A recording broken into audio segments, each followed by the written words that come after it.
Don't raise your voice to prove you're right. Focus your mind with every word of irrefutable fact you can find. Because conviction is the calm that comes when you know that you really do know. People who read the Financial Times know that they can shape their own perspectives with confidence because their viewpoints are informed by genuinely unbiased journalism. Clarity and conviction. Source, FT. Subscribe to the Financial Times at ft.com/sourceft.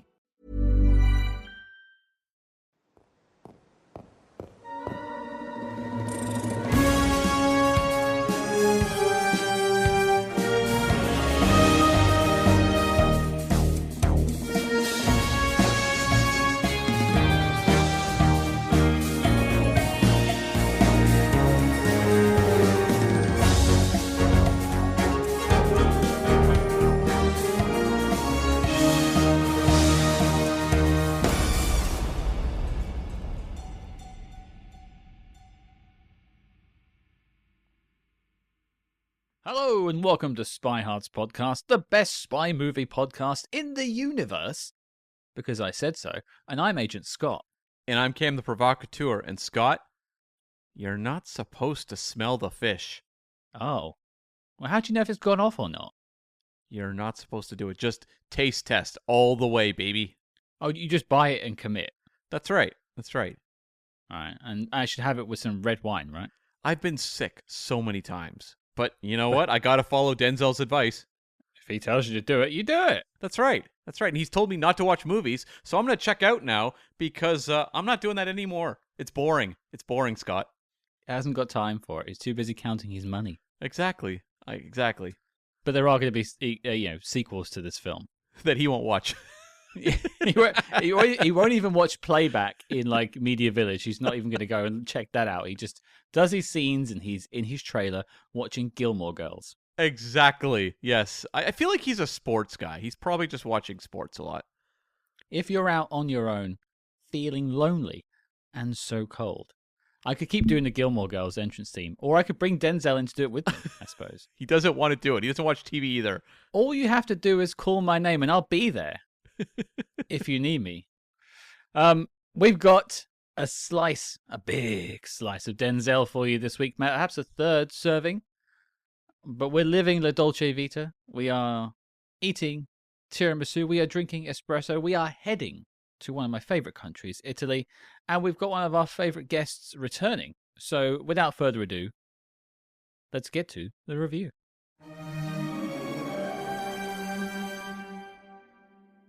Cam, we're back with another sequel that may need equalizing. And frankly, when it comes to sequels, there are few on this earth I trust more than our guest this week. That's right. He's become the expert in sequels on SpyHards Podcast for some reason. Unbeknownst to anyone, really. It's not even on his resume. It's just you just need to have gained this skill. Nope. Sequels and Doug Ray Scott. Weirdly enough, I was bartending and we watched all the Naked Gun movies. And one of my patrons was just like, you seem like you're only into sequels of things. And I'm like, it's you and the Spy Hard podcast that has been the only two people that have associated me as the sequel guy. Hey, apparently it's sticking. And folks, if you don't know, joining us on the show this week, it is contributor to oneofus.net and co-host of the Mission Impodible podcast. It is the one and only Nathan Flynn. Welcome back. Hey, y'all. Ready to equal. Eyes. Equalize. Well, it's good to have you back on the show. And, because you've been on this show so many times, we don't have to go through your sordid history with spy movies. I mean, you co-host a Mission Impossible podcast. So I think you like them. Yeah, quite a bit. Fair to say. And, whenever I reach for a spy movie, I got to go for the Equalizer. Instantly what you think of, right? Yeah, 100%. It's a battle. You're like, do I go with Equalizer or U.S. Marshals? I can't tell which is the better spy movie. You guys also did Men in Black, right? Yeah, Men in Black. We started with that. Yeah. Have you guys done all of them yet? Yep. Oh, we paid our penance. Don't worry. We went international. Oh, thank God. I was Yeah, I was about to say, am I about to get called in for international out of the blue? I think we called some chaps in that we had to since pay back for the trauma that we landed upon them. Yeah. Yeah, late era F. Gary Gray is rough. That entire film is just not Yeah, it's not good. absolute mess. Yeah, unfortunately. But, we'll talk about the film we're talking about this week in a minute and maybe get to your history with the Equalizer franchise. But one thing I wanted to discuss is I mentioned Mission Impossible. And since you last came on the show, there has been a Mission Impossible film that came out. Yes, there has been. There has been. We all had our final reckoning, and boy, was it final. But I'm curious, Nathan. I think the listeners that keep track with you and people just listening who haven't heard us talk about that film too much. What did you think of Mission Impossible 8: The Final Reckoning? I think it is handedly the second worst of the franchise, but it has like the worst elements of the franchise and the highest highs of the franchise.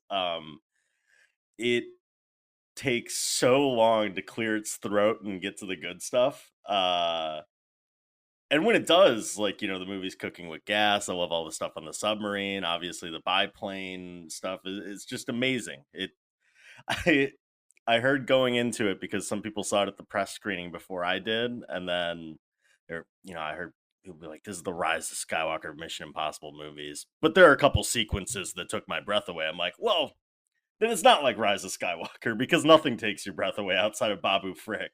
But I get what they're saying. I don't know. That lightsaber fight on the wreckage I thought was pretty great in Rise of Skywalker, and that's about all that movie had for me. Yeah. Okay, never mind. I'll shut up.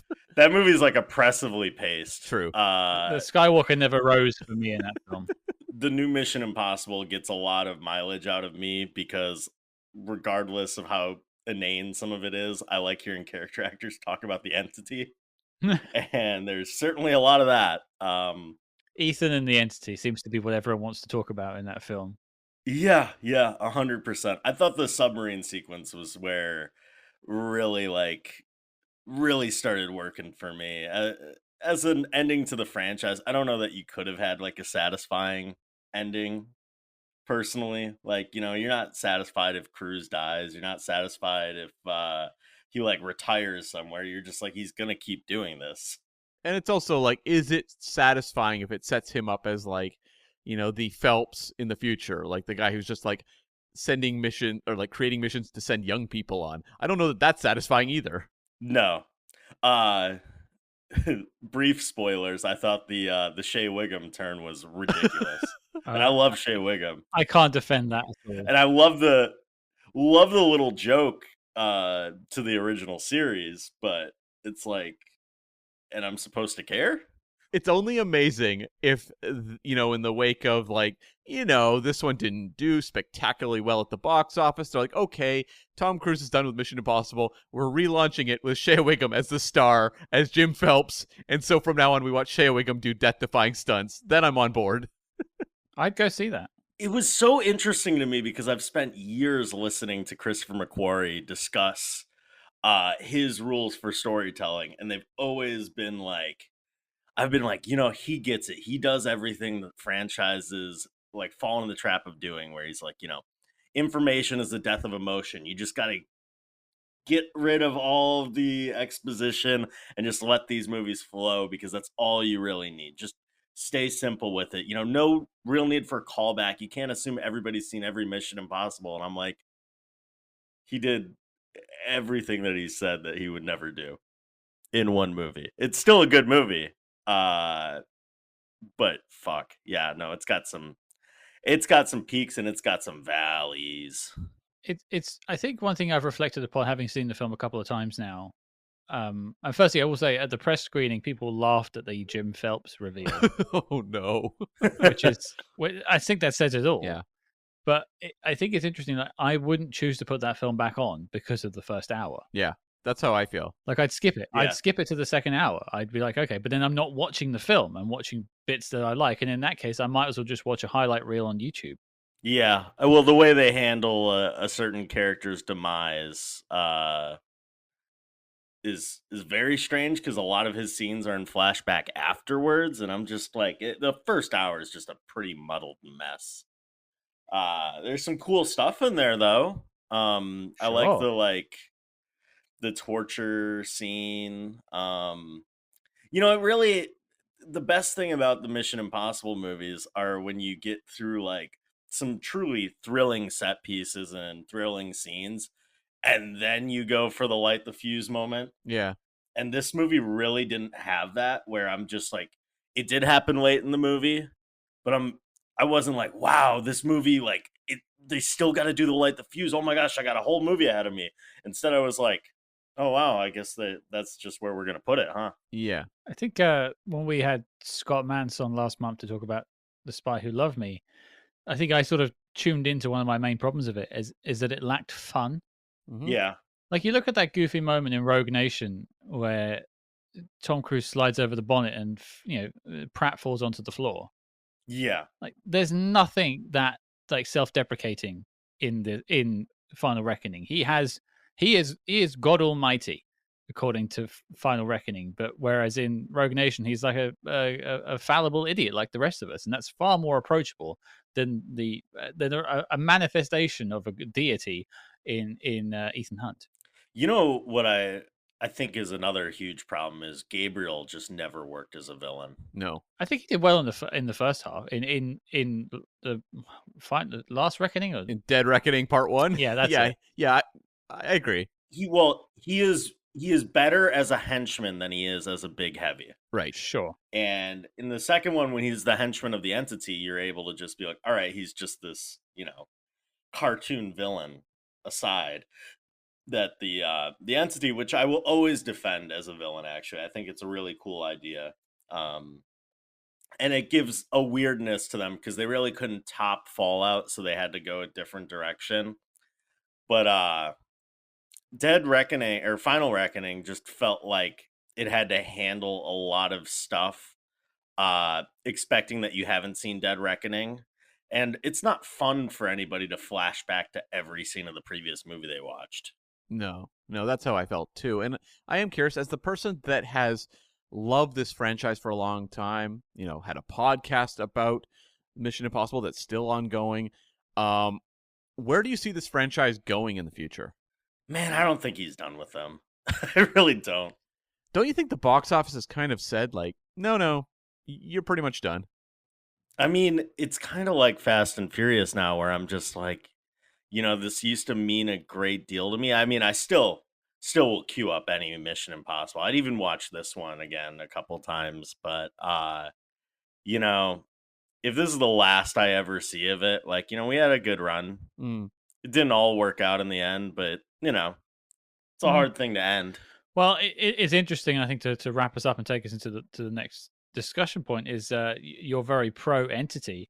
And what scares me about that is we're not recording with webcams at the moment. So I could be talking to the entity pretending to be Nathan right now. You have found out my match, Ethan, or whatever. I can't do entity dialogue right now. I did think that that like psychedelic coffin sequence was like among one of the cooler things of the first half of that movie. I did think it was weird that we had to record the podcast from those when you were announced as a guest. So yeah, that is kind of odd. Coincidence. The bit where they had to strap me in, it was weird. Like it was strange. Yeah.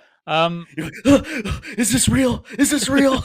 Well, let's pivot into Equalizer territory. Now, not necessarily focusing on Equalizer 3, but obviously that's this week's topic. You've all clicked play on it. You know what we're talking about. But Nathan, from your point of view, the Equalizer, 1 and 2, and as a trilogy, have you been fans of the trilogy leading up to 3? So I remember when the first one came out, it came out the same year as John Wick, which kind of changed action movies. It's kind of quietly the diehard of our time where like every movie after it doesn't really feel the same, Right. Every movie's got to have a John Wick sequence. There's a whole subgenre of fake Wick, and Equalizer seemed of another era. It felt more like Taken. Sure. And you were on our Taken 3 episode, of course, yeah. And I was on your Taken 3 episode. I don't think this is a hot take. I think all the Equalizer movies are significantly better than even the best Taken movie, which is the first one. Mm. But I watched the first movie, and I was so satisfied by it. You know, it's just such a satisfying little like matinee movie. I wish I had seen it in the theater. Um, I've always thought of these movies as Denzel Washington pornography. Sure. The sense that most of it is just you hanging out with Denzel and he's just doing a task, working at a job, working at like a Lowe's, working as a Lyft driver. And then eventually, you know, some people hurt somebody nearby and he gives them the best out that they could possibly have. And they say no. And he doesn't want to hurt them, but he's got to go in. And he ends up becoming the equivalent of Jason Voorhees to like Russian mobsters or like former spec ops guys, or in this movie Italians. And it's so satisfying. Every single one of them is unbelievably satisfying. I had Movie Pass when I saw the second one, which isn't I look at it now more fondly. It's probably my least favorite of the three. But it does have that really great sequence where Denzel tells Pedro Pascal and all of his guys, like, you know, my only regret in this life is that I only get to kill you once. It's so good. They just know what they are, and they're so satisfying. So like Equalizer 3, when I saw that one, I like really gave a charge. Me and Aaron went to go see it. My co-host at Impodible, and we got like a 10 p.m. opening day showtime, and you know there was nothing better. It's funny, like you mentioned the Jason Voorhees, and I've always seen the same thing in these movies, and I actually asked writer Richard Wenk about that, and not an influence. He said, nope, the slasher stuff, nope, never really thought about that. That's crazy. I know. It seems so overt, right? The opening this movie has him shoving a gun into a person's eye and then shooting it. Well, you also have the part where, and we'll get to Equalizer 3 in a moment, but like you have the part where he's like stabbing the guy and like doing the like slow stare at him as he's dying. And I'm like, this is screaming Michael Myers, Jason Voorhees. So I thought that was really interesting as a reveal there. I can interject as well. Like, I partially watched this with my wife Hannah, and that scene happened where he's like, you know, he watched the guy as he's like stabbing him, and she's like, "Is he like a horror guy?" Right? I'm like, no, it's the Equalizer. She goes, "Oh, okay." She thought I was watching a horror film. Yeah, it seems so overt to me, but no, it really was like westerns that Richard Wenk said were the big influence for everything in these movies. I could see that. I want to see the film where John Wayne does a lot of this stuff. Yeah. That would be fun. Yeah. Well, you know, I've kind of spoiled Cam's magic moment, but I'll give it to him anyway. Cameron, what are we talking about? We are talking about The Equalizer 3 from 2023, the final Equalizer film as it was marketed at the time. Yeah, it was like the final chapter, wasn't it, or something, on some of the posters? I think they've since walked that back. Yeah. Like, I believe internationally they did use the final chapter on some of the posters. That was not something they were doing, I believe, in the US. You can't get better than Resident Evil, the final chapter, so why would you try? Exactly. Or Friday the 13th, the final chapter as well. Highlights. Exactly. I like those Resident Evil movies. Get the fuck out of my show. Who the fuck is... No. Sorry. I can't stand for that. You're wrong. Sorry. Afterlife is like one of the best movies of the 2010s. Oh my god. Oh my god. Stock in Nathan is going down by the minute. This is not good. Stock in the entity. I can't help but notice also you are citing the sequel as one of the sequels as one of the all-time greats. Again, underlining the sequel guy title. Yeah. You know, does Alice count as a spy? Well, you know, I've actually pitched this to Cam before, because especially in the first one, she is a corporate spy. She's sent in to break into Umbrella. But then after that, she becomes like it's kind of like doing the Fast and Furious films, because you do the fifth one and The Rock basically works for the CIA. Yeah. But then, like, how can you justify that at the 10th? Sure. Yeah. I think you could definitely make a case for like the later Fast and Furious movies if you haven't already done them. Well, we actually there's a little bit of a backstory here. We we tackled F9, I believe. We did a declassified episode on the on the show, and the listeners, they made it kind of clear with the complete silence that Fast and Furious, not so Fast and Furious on our podcast feed. I like to call that one F9, the search for Kurt Russell. Right, yes. People that is fully dropped by the end of the movie. People were not seemingly interested in Fast and Furious content on SpyHards, it would seem. Yeah, well, maybe when we run out of like anything franchisey in like 4 years' time, we go, oh, okay, let's give it a try. But yeah. There are much bigger films to tackle first, I think, before we do that. I think Fast and Furious 6 or 7 could easily be slotted in. Agreed. Like 5, 6, and 7 have like real spy stuff going on. But like it becomes like superhero things after that. Yeah, 6 and 7 is where they fully become like super spies. Yeah. Maybe it'll happen, but it's also like the argument about like, do you jump in mid-franchise? Like the problem with doing, say, Cars 2. Like, do you have to do Cars 1 and 3? No. 2 is definitely a spy film. Well, you do Cars 1 on the Patreon. I think Cars 2 would honestly be really funny for y'all. Oh, yeah. It's going to happen, for sure. Yeah. No, I'm pro you guys jumping in mid-franchise. I mean, I was just thinking to myself, like, what franchises have pivoted to spy just for a little bit? Which Pink Panther film was it that has a spy film we did? The fourth one. You've got Home Alone 3. Die Hard 5 goes CIA, kind of spy stuff. There's a few. Home Alone 3 is a stealth Cloak and Dagger remake. Is it? Yeah. I've never seen 3. I've seen Cloak and Dagger, but never seen Home Alone 3. Yeah, that was my crazy thing watching Home Alone 3. I grew up with it and was like, that was one of the first movies where I'm like, wow, some movies can be bad, huh? It had all the right elements. Had a kid with a slingshot. Oh, all right. And all that. But no, they have like a microchip for something, and it almost becomes like 3 Days of the Condor in the same way Cloak and Dagger is, but not nearly as, trying. Also, he's not really that home alone. She's like, I got to pick up your sister a few blocks away, and she just keeps getting sidetracked at school. It's not like he's left there. These melons are buy one, get one free. Oh, Kevin will be fine. I'll come home soon.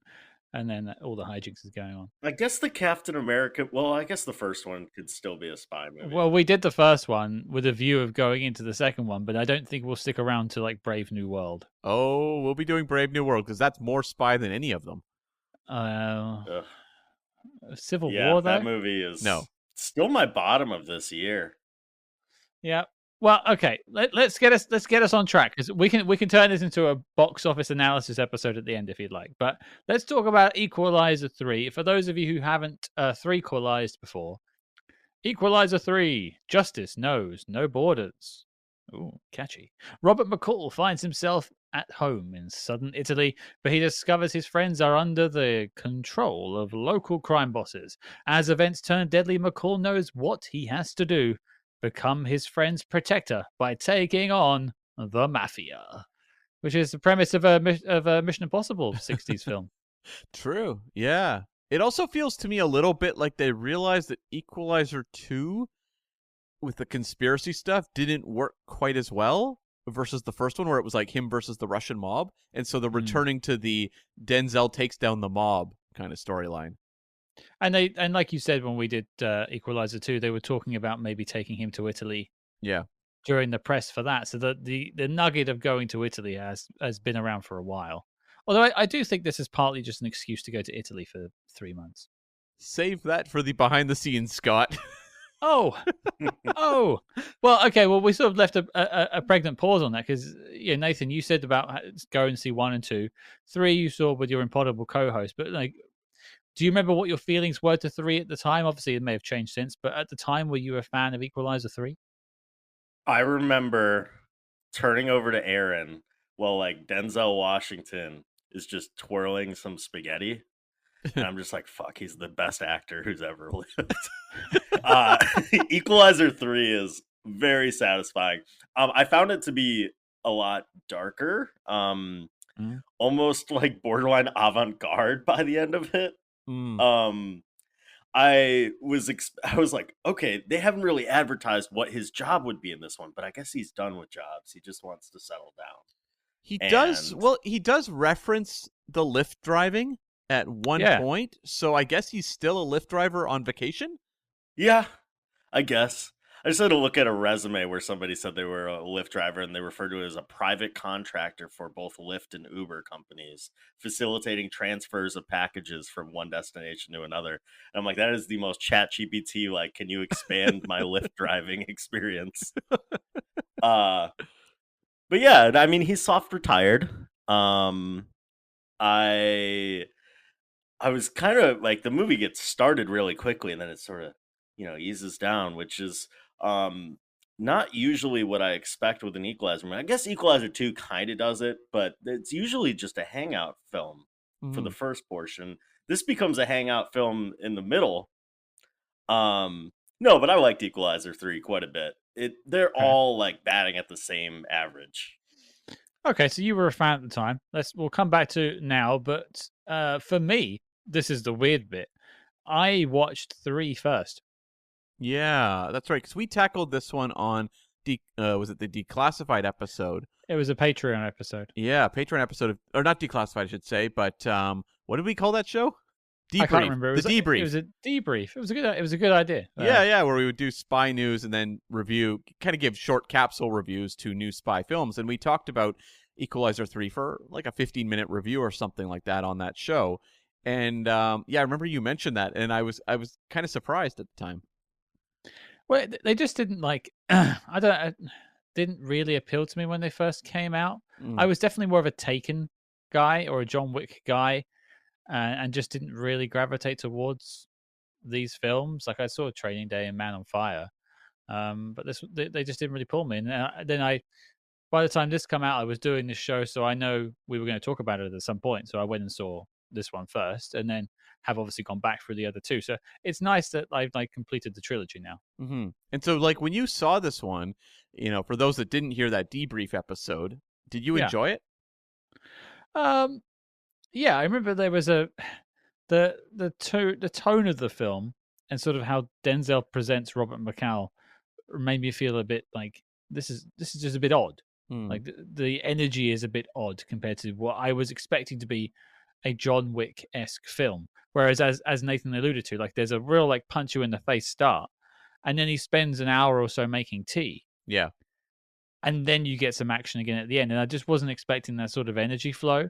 But now having seen the other 2, it does kind of track. One of the best Denzel Washington deliveries in this movie is as he's steeping his tea saying, "I don't want to spoil it for you." Oh, that was incredible. And I underlined that too in my notes. I was like, there's no way it was written that way. That is entirely Denzel. Just I'm going to take this line that is pretty much, it's not the flashiest of lines and giving it so much spice. He's Fuqua's magic token. I even like the Magnificent Seven movies. Me but too. If you ever watched the side by side or the movies, one movie. Yeah. If you ever watch the side by side of the King Kong Ain't Got Shit on Me speech and what's on the David Ayer script that they have on Instagram, it's like, "Jake, give me my money. I run this place." And that's all it says on there. And you see him, and they have to pause where the script is for 2 minutes in between him just riffing this entire monologue. He gives him such a latitude to really cook. And these movies are just Denzel cooking with a Steven Seagal script. Right. And then Denzel's worked with Fuqua several times. And from the sounds of doing the kind of the research on the press for this movie, they're going to work together again in the future. I can believe it. He should be making these movies till he dies. Yeah, I mean, I've not got a problem with that, and I do think we will see more. But Cam, let's complete the trilogy. What about you? Yeah, I saw this movie in theaters with my dad. We'd gone to the second and then the third together, and because my dad was a watcher of the show, and we actually tackled the first episode. For those that didn't know, we tackled the first episode of the original Equalizer show on the Patreon not too long ago, and we're actually quite enthusiastic about it. But my dad was someone who watched that show at the time of its airing, and so we went to this third one, and I had a lot of fun with it. I wasn't as big on the second one walking out of the theater back in the day, in I think 2018, I think it was, and I felt very differently walking out of Equalizer 3, where I felt like it gave me what I wanted, but it also looked really beautiful. That's not something I was necessarily expecting, And, it delivered kind of the violence you hope for. And I think my one thought was, when I walked out of it, I thought, well, I enjoyed the experience. It gave me what it said it would on the tin. But in terms of feeling like a final chapter, I don't know that I felt it was this sort of really satisfying culmination of the story. And so I think that was kind of, if there was like kind of a negative, that was sort of lingering in my head. But I think that's where this sort of series can excel, because you could imagine him retiring in Sicily, in that town. Yeah. And that's it. Like, his story ends there. He just lives out the rest of his days and dies. But like any cowboy film, he might wander into a different town and they might need his help. Exactly, which is why you can do Equalizer 4 or 5 or 6 or 7 and keep going. Yeah. Well, let's get into the behind the scenes of Equalizer 3. How did we get from 2 to 3? So it was really just the never-ending enthusiasm for this series that has kept it going. Because Antoine Fuqua has said he's approached constantly about Equalizer films. He refers to the character as his working-class James Bond, and he says he's approached constantly. Denzel says he is asked by people in all walks of life about the Equalizer films. And so both of these guys are very aware that this is a beloved character. And, it's interesting because when we were talking about the first Equalizer, Antoine Fuqua was very cagey about whether there would be a sequel, but did say, you know what? Like, I could see this guy, going and working in Home Mart one day and blending in and living in Italy the next. So the Italy concept was already being floated in the 2014 press tour for the original, as we mentioned when we were talking about, I think, Equalizer 2. I have to wonder that if that's something to do with the Western influences or just a want for a holiday. Well, why Italy is the question. Now, Denzel's family has been going on vacation to Italy forever, since his kids were small children, and he loves it there. So Antoine Fuqua told a story about going there with Denzel during the press tour for the first Equalizer, and how the crowd, all the people in the streets, responded to Denzel, and he is very much loved there. And so when you said this was like a vacation, yes it was, Scott. Yes it was. It made me wonder, like, if you're going to write a film with a location in mind so you can go and shoot there, which I think there's like a joke in a Lonely Island song about that. Like, what? And I'll throw this out to the room. Like, where would you write it? Like, what holiday do you want on the company dime? I would probably write a film that takes place on the Starship Enterprise, but that's just me. Nathan, where would you write this imaginary film? You know what? Honestly, Italy. I've always really loved Italy. I totally understand the motivation to want to go there. Like Lake Como area. Every time I look at like just those nice, beautiful lakes and all the green vegetation, Italy would be my move. I've never been to Italy. It looks beautiful, so that one seems pretty great. But I thought Paris. I mean, when I was in Paris, I was like, oh, I could totally see hanging out here for prolonged periods of time. So that one floats to the top of my mind. I also could easily spend more time in Australia, but there's also a part of me that's like, you know what? Just send me to Disneyland. I'd happily like sit in the Disneyland hotel and write something. So you want the film itself to take place in Disneyland? Yes, and I will just do research like every second day because I got to write, right? I have to work in some writing. So I write one day, go to Disneyland the next, go back, do some writing, etc. Is Disneyland the one in California or the one in Florida? California. Okay. Is there like a consensus as to which one's better? No, I don't think so. It's like the California one is the original. And it's just the one I've been to because of where I live. In Vancouver, BC, like you're more likely to travel to California because it's a short flight. The one in Florida opened later. It's bigger, but it doesn't have kind of the prestige of being the original. But, As someone who's never been to Disneyland World or anything in between, I have no say. But Nathan, do you consider yourself a Disneyland fan? I've never gone. There we go. been kind of interested, but I'm like, I don't have kids. It always seems like a rich man's sport going to Disneyland. Nor does Cam. Yeah, I don't have kids. Yeah. Hey, that's fair. Wait. Scott, do you have kids? No, sir. Scott's got 12. Okay. Yeah, you got I don't 12 have just kids, quietly. Cam. It's very tired. Like, I left them in the car. Oh, shit. Home Alone 4. These melons. No kids. I'm what some of our friends refer to as a dink. Anyone heard this before? Only in the movie Jaws. What? Yeah, there's like, they use the term dink for, I think it's people who visit the island but weren't born there. Oh, no, that's not what I know it to be. What is that?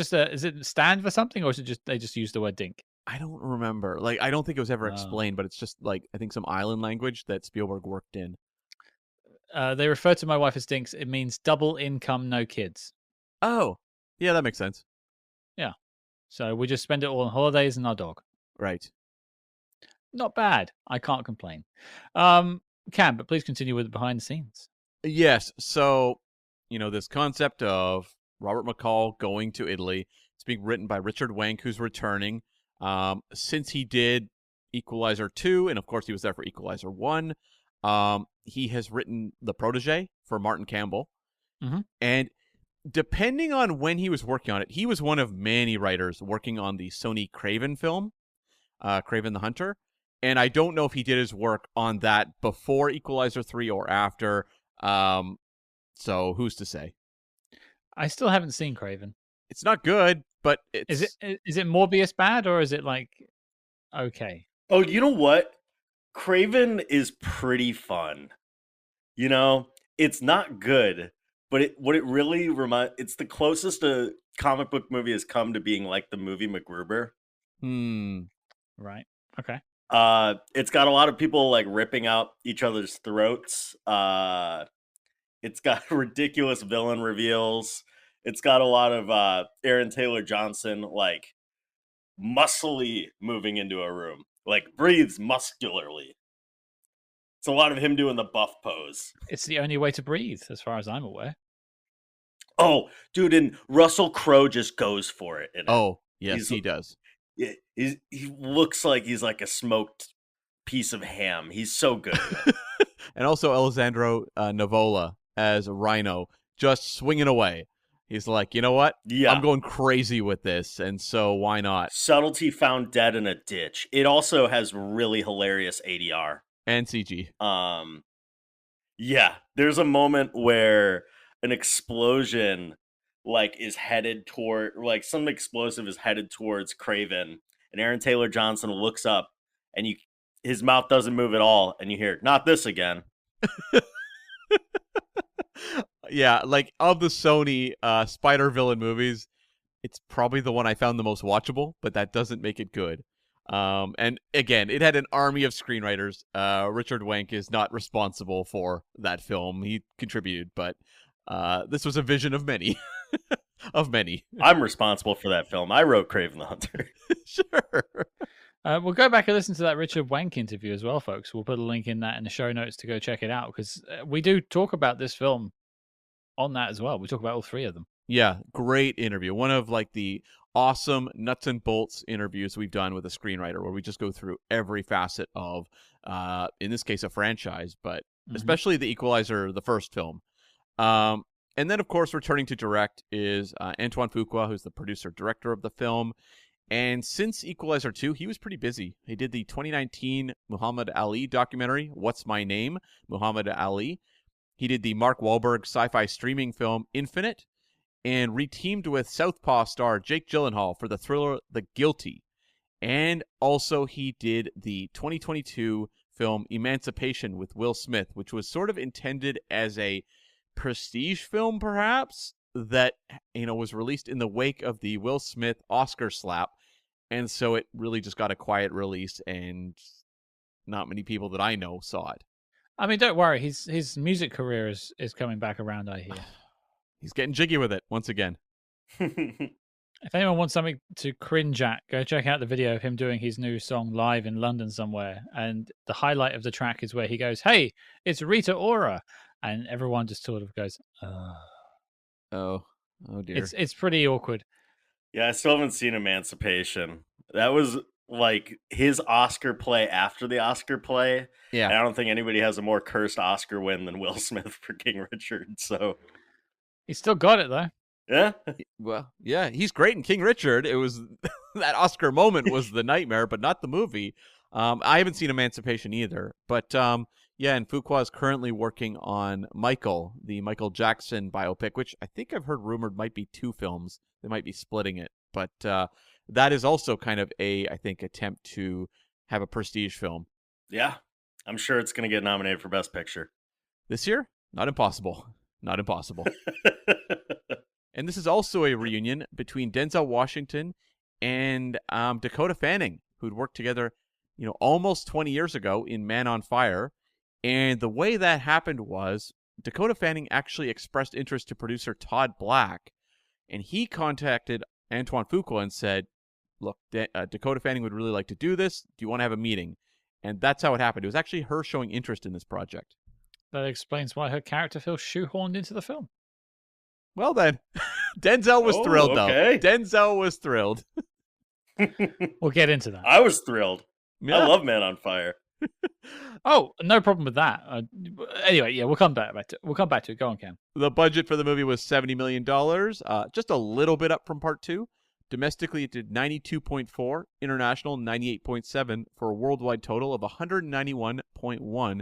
Now, not a massive number, but let's just go through for a second the box office of the Equalizer trilogy. So this one thank you. This one did $191 million. The first one did 192. The second one did 190. This may be one of the most consistent grossing franchises ever. They're almost all equalized. They are. It's really funny to me because it's like the audience for the first film definitely just came back for the second, came back for the third. Yeah. Don't tell me the era of the movie star is dead when Denzel Washington is able to just do an Equalizer where he just has a vacation in Italy and it just grosses the same as all the others. I will be like a slight Debbie Downer on this though, and just say, plug those first 2 into an inflation calculator and then come talk to me. That is true. Yeah. I guess you do have a point there. Yeah, I can't imagine it changes that much, though. What a Debbie Downer. Oh. Well, it would change between the first one and this one, but I don't know that part 2 changes that much. No, probably not. I imagine we're only talking I don't know, maybe 215. Sure. Versus 190. It's not like a film that did 190 in the 1980s and it actually means 400 million or something silly like that. It's not like tracking the Jurassic World franchise where you're dropping by $150 million each sequel. God, something like that. That new one was so bad. Mm-hmm. I just refuse to go and see it. I just can't be bothered with them. The one with the original cast, I was like, no. Yeah. You know what's funny? Neither can anybody in Jurassic World Rebirth, both in front of or behind the camera. They could not be bothered. But didn't they rush that film out basically? They had 6 months to write the script and just put it out and shit. Yeah, it's truly hey, we're gonna reboot Jurassic World. It's what's your take? I don't know. This dinosaurs? Oh, hardly. Yeah. It's the most predictable film ever made. That is true. You can predict the death count in that movie and the order that it will fall. Yeah, you're just the 2 people that aren't famous died first, and now there's no tension in the entire movie until the evil rich guy dies, huh? Yeah. Spoilers. I know, I'm sorry. So this movie landed at number 41 at the worldwide box office between Paw Patrol, the mighty movie, and Under the Light, which was a Chinese crime drama. The top 3 for the year. Number 1 was Barbie, number 2 was Super Mario Brothers movie, and number 3 was Oppenheimer. And now, during the press tour for this film, Antoine Fuqua was asked about, will there be a 4? And at the time, there was a kind of sense of, no, this is the conclusion. It was kind of a very soft kind of I think this might be the end. But he did say that he was really inspired to do a prequel. And based on what they were doing in Dial of Destiny, the 5th Indiana Jones film, he was saying that they could do a de-aged Denzel, and he'd actually talked to writer Richard Wenk about this idea quite a bit. But he also did say he could also see doing it with like Michael B. Jordan. He was just throwing out names, or John David Washington, who's of course Denzel's son. Yeah, I would hate that for John David Washington. Yeah. He's got other things. Yeah. Yeah, I don't think the world needs that necessarily, because I guess if it was a prequel, you would have him in the CIA I guess so, yeah. doing wet work around the world, assassinating people. Yeah. And I mean, like, Denzel's interesting in that, like, when I see him in, like, Gladiator 2, he really seemed younger than he did in this movie. Like, I think he can be very flexible in how he comes across on screen. And so, like, sometimes when you see an older actor trying to play young, like, De Niro in The Irishman is the famous example, it seems a little creaky, or very creaky. I do think Denzel is probably more able to pull it off than some, but it's still a technology that's not there. He's unbelievable in Gladiator 2. He is. A movie I don't really care that much for. Unbelievable performance. No, me either. Did he win anything for that performance? There was a lot of talk of nominations, but I don't think he did. No, he was nominated Golden Globe and some of the critic circles and things like that. He did not get an Oscar nomination. But I feel like of that supporting actor year, he was probably like choice number 6, and he just missed out on the 5 that made the list. It's the only thing my wife talks about when Gladiator 2 comes up is Denzel. Yeah. She never mentions Mescal or any of the big action scenes. It's always just Denzel's performance. Well, every time he appears on screen, Paul Mescal's performance like evaporates. Yeah, it's like that is a movie star, and Yeah. no one else is even visible when he's on screen. My take, and I'll make this very quick, is that they should have had Denzel be the lead of that movie, and it's basically like, what if Lex Luthor could like weaponize Superman for his own political gain? That's the only way you make me not root for Denzel at the end of that movie. Because I remember I was screaming in the theater, like, kill him. Kill Paul Mescal. And then they dragged you out. Yeah. Yeah, they dragged me out. And my last note, let's end off with Denzel Washington. In November 2024, he was being interviewed by Esquire, and he announced that he would be doing Equalizer 4 and 5. And I have a quote from him. He says, "More people are happy about that. People love those daggone Equalizers. But I've come to realize that the Equalizer films are for me too, because they're for the people. They want me to go get the bad guys. We can't get them, so you go get them." And I say, okay, I'll get them. Just wait right here. I'll be right back. What a guy. I can't wait. Yeah. Like, fast track these. Well, I do see at least one more happening. I'm not sure we'll get 5. Yeah. I think they just kind of go one at a time. I hope we get 7. 7. Yeah. And the thing is, you wouldn't even escalate everything. You would just give him new jobs. Yeah, you don't need to go any bigger. The problem is, Yeah. I don't want to see Denzel wind up like Charles Bronson in the Death Wish series, where you're doing like the 5th one, and he just looks so tired, and he can't really move very well, so he's coming up with stupid gadgets like exploding soccer balls. So here's the difference, though. Denzel tired is compelling. Charles Bronson tired is Charles Bronson tired. True. I want it to go the way of the Pink Panther franchise, so they're still making them about Denzel after Denzel dies. Oh, recycled footage then. Yeah, and you just get other actors to come in and pretend to be Denzel. They have to search for the Equalizer. Yeah, there you go. Trail of the Equalizer. Oh, make it happen, folks. Although that means Denzel has to die, so don't rush production of that one just yet. Okay, so hold on. In the one that came after Trail, they had Roger Moore show up and play Clouseau. Who's showing up and playing the Equalizer in like this ill-fated 12th film? Well, it has to be someone of... Queen Latifah. Oh, there you go. That's there you it. go. That Boom. is it. Perfect Yeah. answer. That's not even a funny answer. That's actually a good answer. Yeah. It's just the answer. Yeah, that's it. And I think it would tie all those universes together. It's a big Equalizer multiverse. Is Robert McCall's...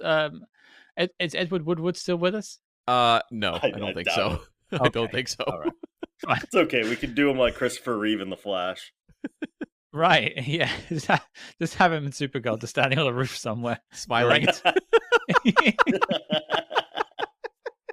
Just beaming.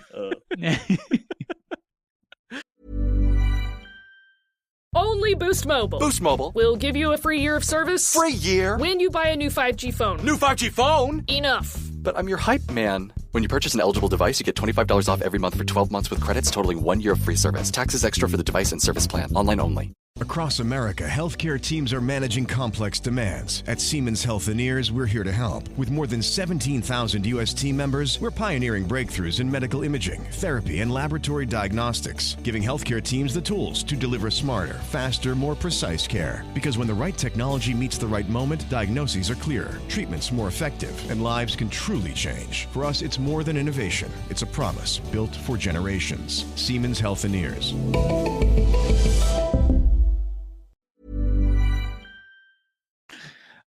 All right, let's talk about it. Equalizer 3, we're here. We've charted a course.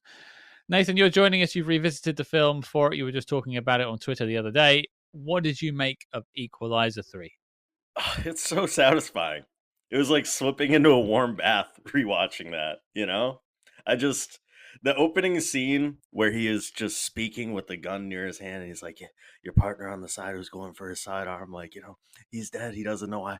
I wish that his family had peace, or whatever. His entire moment in the beginning with this like sort of crazy, like ramped up, like music as he's like just equalizing all these people. It's great. I love all the stuff in Italy. I really love this moment when there are all these goons being really loud and disruptive at a restaurant. Denzel asks one of them, like, oh, is that a Timex watch? And they're like, no, it's actually, and then he twists their arm, tells them about the nerve pain index. He's like, this is a 2 out of 10. At a 4, you will shit yourself. I don't want that. They don't want that. So leave.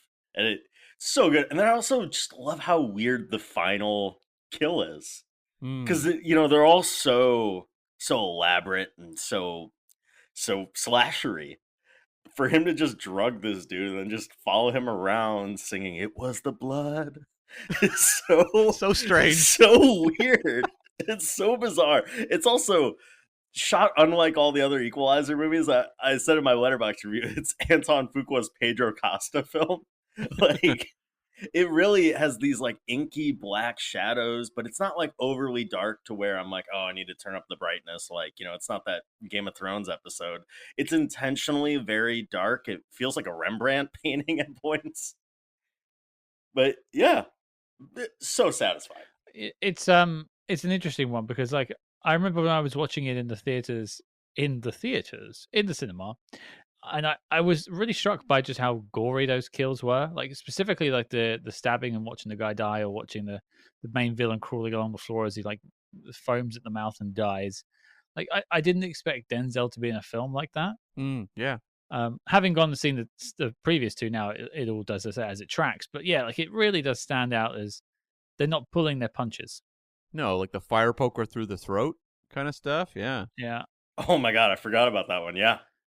Gory is it also like this is the magic of Antoine Fuqua, is that despite it being this like gross, like it is quite gory, gross death, there's something quite artistically beautiful about the way he shoots it most of the time. And so you're like, this is like one of those horror films, but turned up to 11 in terms of the cinematography. Like it really is firing on all cylinders to make it look beautiful. Yeah, and I think like when you're working with Denzel, you have a certain responsibility too to create something that warrants his participation. And he does. Like, the cinematography by Robert Richardson, who's like a multi-Oscar winning cinematographer. Like, this looks more beautiful than most movies I see in a theater on any given year. And there are movies that are far more expensive. Like Superman came out recently. Superman doesn't look as good as the Equalizer 3. That's true. And it doesn't look bad, but like you look at just how beautiful every shot of this movie is. All the stuff in Italy, the locales. This is like, the Bond movies used to be travelogues. They used to be for people who couldn't, afford travel and to experience different locations than their own home. And I feel like that's kind of been lost over time. Just in general in cinema, like it's kind of like, well, everyone kind of has a sense of the world around them now. We don't need to put a lot of effort into how we shoot these foreign locales. And yet, like, I look at this movie and how beautiful and how real and how, like, just tangible every scene in Italy is. Like, the steps he goes up to get to the church, everything about it feels so like you can almost like smell like that location. Everything about it just feels like it's right there in front of you. I think you're just going to smell the fishmonger that's at the bottom of the stairs every time. As soon as I said that, I knew that's what you were going to say. Yeah. I'm so glad I'm predictable. That's great. Yeah, yeah. Well, it goes a long way to showing why he sees this place as being like his piece. Like, this is, to quote Han in Fast and Furious Tokyo Drift, this is his Mexico. This is where the cowboy runs away to, you know? And so much of this movie, I mean, we talk about the blood and it was the blood, the gore and everything.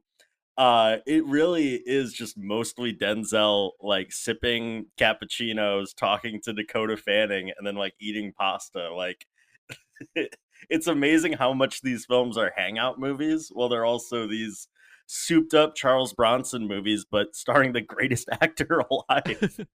It also makes a lot of sense, actually, to set it in Italy, because there's so much talk when we talk to Richard Wank. The Western component of these movies is very important. And you look at like the spaghetti Western period of all these movies shot in Italy, you know, the Clint Eastwood Man with No Name trilogy and so many others. It actually makes, in terms of if you're going to move the Equalizer character to somewhere outside of the U.S., Italy makes a lot of sense. Yeah, that's a good call. I hadn't thought of that. Yeah, that's actually pretty good. I want to talk a little bit about maybe where he goes in the future, but let me jump in with my my 2 cents on it. I did enjoy this film when I first watched it, and I think having seen the two previously to this, I won't get into rankings yet, and I feel like I enjoyed this film, but I did have some criticisms of its construction. I do feel like it has a lot of problems with some of its visuals, some of the green screen work. I think is just horrible. And I think the entire inclusion of Dakota Fanning is just wasted air. That you're not with Denzel. But ultimately, those 2 hours I was sitting there watching it yesterday did fly by. Like, you are pulled into this world, this crazy madcap world of Denzel Washington's Robert McCall. And, you know, you kind of want to hang out with him, despite the despicable things he's doing in front of you, because you know him to be the righteous good, and you want him on your side. And so, like, I can't look away when he's on screen, but unfortunately, of the three, I think this is the one where you have the least amount of time with McCall. And I will also say this has the weakest villain of the series. Interesting. I mean, yeah. Yeah, I almost felt like that. I mean, it's hard to be like this is all intent, but I felt like the villain being the weakest kind of worked for his demise, you know? Sure. A better villain would have a more grandiose ending. I like that Denzel just has him die like a junkie on the street. But you don't build it backwards from the death. Yeah. Like, I imagine they wanted it to be like something memorable about the villain, but like there's like a sub boss that's killed halfway through, which is the guy's brother, which I think is actually maybe even a cooler death, that whole sequence of the van and stuff, and he wipes everyone out. And as you mentioned, like the pain compliance in the restaurant, like that's a pretty cool sequence as well. Oh, so good. I bounce back on Dakota Fanning just a little bit. I really like the twist with her character. Well, let's save that for... Let's save that. We can save it. Yeah. But we can talk about it at the end. But yeah, that's my bounce back. That's why it's worth it for me. We'll put a pin in that. Cam, why don't you be the decider? I, again, on the revisit for this movie, really enjoyed it. And, you know, the second one, I wasn't that enthusiastic. I really felt like it was a little middle of the road. And this felt like, to me, they found something special in an Equalizer 3. And it was the location work and coming up with just like, I don't know, there was like a darkness to this movie that I appreciated. And the thing is, this is a very violent series of films, but there was something about like the start of the movie where you have Denzel on that winery taking out all the guys and a kid shoots him. And in that moment, one of the like best acted moments I think in the entire film is Denzel suddenly like just completely like thrown off guard by that kid hitting him, firing a gun in the air, and then sitting down and like putting the gun to his own head and pulling the trigger. And there's no bullets left. But it's like, we've never seen McCall this vulnerable in this series. He's been invincible in the previous two. And the idea of this guy who had this moment where he saw his mortality and is kind of finding this new life in this quaint Italian village that feels very movie-ish, like these small towns where everyone knows each other incredibly well and is involved in each other's lives. I'm sure they exist, but they are also a trope of movies that always feels a little movie-ish. But again, like, I buy the idea of this guy who, in a sense, died and is being reborn and finding a new life. I think all that stuff is really engaging for me. It feels like they actually found something to do with the character that I didn't find as satisfying when they were trying to figure out something to do with him in part 2. I don't know that his arc in part 2 is that fulfilling. Well, this feels much more like a sequel to the first one. Yes. Like a man trying to find his place in the world. There are moments in 2 that are really good. I like the scene with him and the kid from Moonlight, where he's like telling him to like point the gun or whatever. You know, that scene is. I mean, the thing is, you just got the greatest actor who's ever lived. I can't stress this enough that like most of these scenes are going to be very compelling. I love the Lyft driver sequence where he's talking to the guy in the car, and the guy's like, "Yeah, my wife's pregnant. Like, you know, can't wait to see her in the hospital." And he's like, "Well, we've been driving away from the hospital for 5 minutes," and just beats the shit out of him with the car. Or, oh my gosh, when he says to the like frat boys in there, or the whatever they are, the tech bros or whatever, you know, what was her name? And I expect a 5-star rating. Do you understand? I thought all that stuff's so fun. It's the 5-star rating thing. Yeah, that's the bit that always So gets me good. in that scene. Yeah, but I think that's also like that speaks to the genius of casting Denzel Washington in this role, going all the way back to the first one. Is like if you put, let's keep it relevant to what we were talking about with Gladiator 2. You put Paul Mescal in this role, okay, and you have him do one of those scenes where he's sitting there talking to Dakota Fanning and speaking in basically jazz language about like, oh, you know, like humming and stuff and talking like weird stutters as he talks stuff. It would feel very strange coming from him. Yeah. I don't think he has the presence to deliver it that way. And so he would probably just be doing it as a cold line read, and it wouldn't have the same sort of gravitas or ambiance to it that Denzel brings. So I think a lot of this is the fact that it's Denzel doing it. You just go, yeah, okay. Like when you talk about the singing, you know, it was the blood. Like again, I just couldn't picture anyone other than Denzel doing this, except for maybe Queen Latifah. No, and it seems like you know, when you look at the Taken movies, like Liam Neeson played it pretty like a bullet, right? Just shooting through things. Whereas like Denzel is like finding ways to kind of amuse himself throughout the film. It's like the deliveries, these moments of just weirdness where you go like, that's what makes this character work. It's like on the Patreon, Scott and I talked about Unstoppable, where it's, you know, Denzel on a train for like 100 minutes. And all these little like human gestures he's working into that performance make it feel so much more alive. And he's doing similar kind of thing here, but he's taking it to almost a surreal level. Well, Liam Neeson can give you like prepackaged gravitas, and I love Liam Neeson. I think those Taken sequels, I mean, you can hear me talk about them on the Taken 3 episode, but don't really work as well as the other Liam Neeson holding a gun in the poster movies for the most part. Like all the Yom Colette, Sarah, Nonstop, Run All Night, The Commuter, they really play up his desperation, and he is such a good actor of desperation. Denzel can really sell you anything. Yeah. There are sequences that would be so tiresome with any other actor, like him talking to that waitress and like, you know, like chili con carne, and she's like, I could make you marinara. He's like, spaghetti marinara con carne. You're just like, I'm so charmed by you.